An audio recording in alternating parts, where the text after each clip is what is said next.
Standard 8 Part 2 Chapter 5 Squares and Square Roots વર્ગ અને વર્ગમૂળમાં સમજીએ. પરફેક્ટ સ્ક્વેર એટલે પૂર્ણ વર્ગ.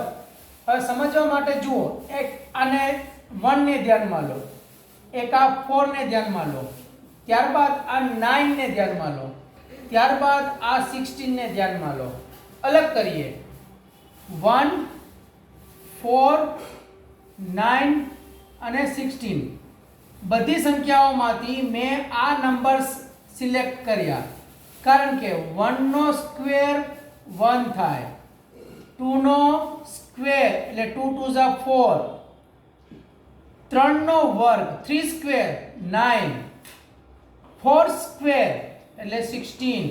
તો આ નંબર્સને, જે નંબર્સ આપણી a into a is equal a square ના આન્સર રૂપે મળે તેવા જ નંબર્સને પરફેક્ટ સ્ક્વેર એટલે કે પૂર્ણ વર્ગ સંખ્યાઓ આપણે કહીશું.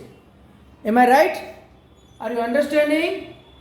હવે પછીની સંખ્યા તમે લખી શકો 25, ત્યારબાદ 36, ત્યારબાદ 49.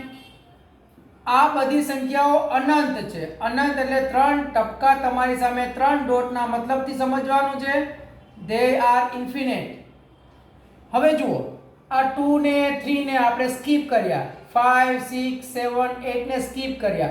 ઇટ મીન્સ કે બધા નંબર્સ પૂર્ણ વર્ગ કહેવાય નહીં, પરફેક્ટ સ્ક્વેર કહેવાય નહીં. ક્લિયર કરીએ આટલું?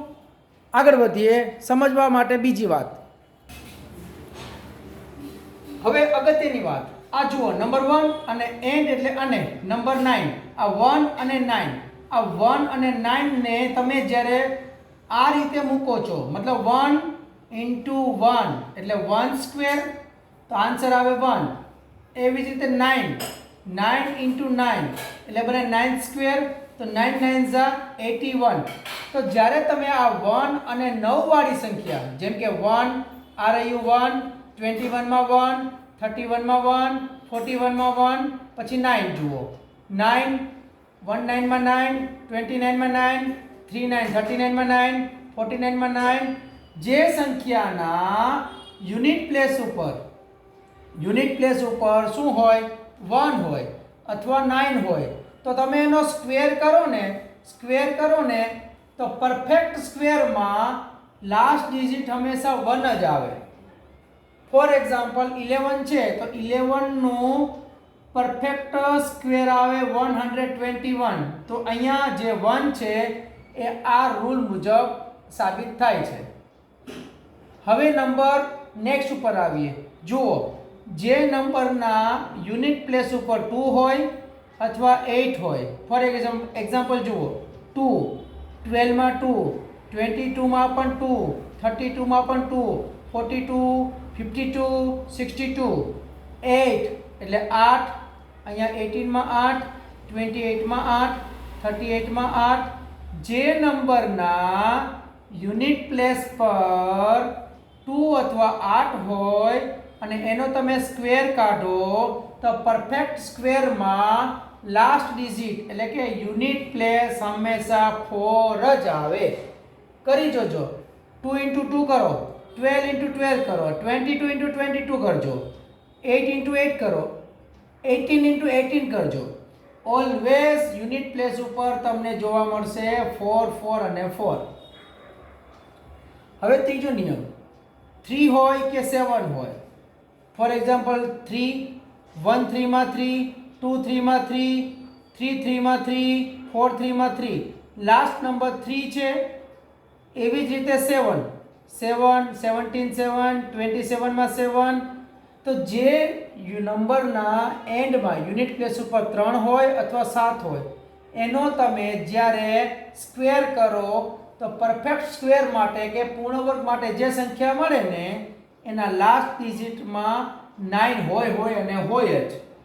કરી લેજો મલ્ટીપ્લાય. 13 into 13, 23 into 23, 17 into 70. આ રીતે ચેક થોડુંક પ્રેક્ટિસ માટે તમારે લેવું જરૂરી છે. સમજાવવા માટે હું મહેનત કરીશ, તમારે માઇન્ડમાં બેસાડવા માટે મલ્ટીપ્લાય કરી લેવાના.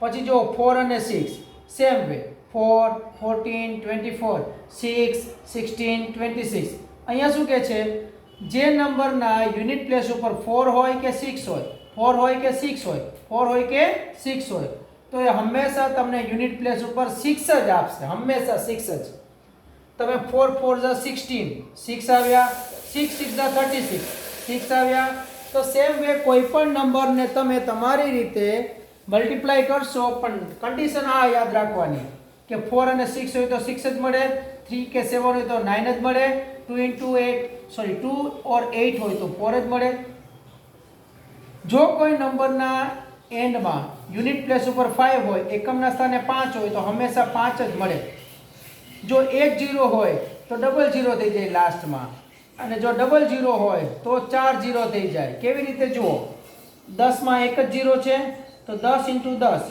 10 × 10 10 સ્ક્વેર એનું મળ્યું 100 એટલે 1 2 કા 2 હવે 100 છે તો 100 હોય તો 100 × 100 કરો એટલે 100 સ્ક્વેર તો એનો પરફેક્ટ સ્ક્વેર બને 10000 તો ક્લિયર કરીએ શોર્ટમાં શું એક વખત ફરીથી 1 9 એટલે 1 2 3 4 5 ફરી બાજુ 6 7 8 9 એટલે કઈ રીતે બનાવ્યું જોઈએ તો પહેલા યાદ રાખો 1 સ્ટાર્ટિંગમાં એન્ડિંગમાં 9 બેને ઉપાડો હંમેશા 1 જ આપે 1 પછી 2 આવે 9 પછી 8 આવે 2 અને 8 વચ્ચે 4 નું રિલેશન રાખો 2 પછી 3 આવે અને રિવર્સમાં આવો તો 8 પછી 7 આવે તો હંમેશા 9 જ આપે 3 પછી 4 આવે અને રિવર્સમાં ઉપર આવો તો 6 મળે તો 4 અને 6 હંમેશા 6 આપે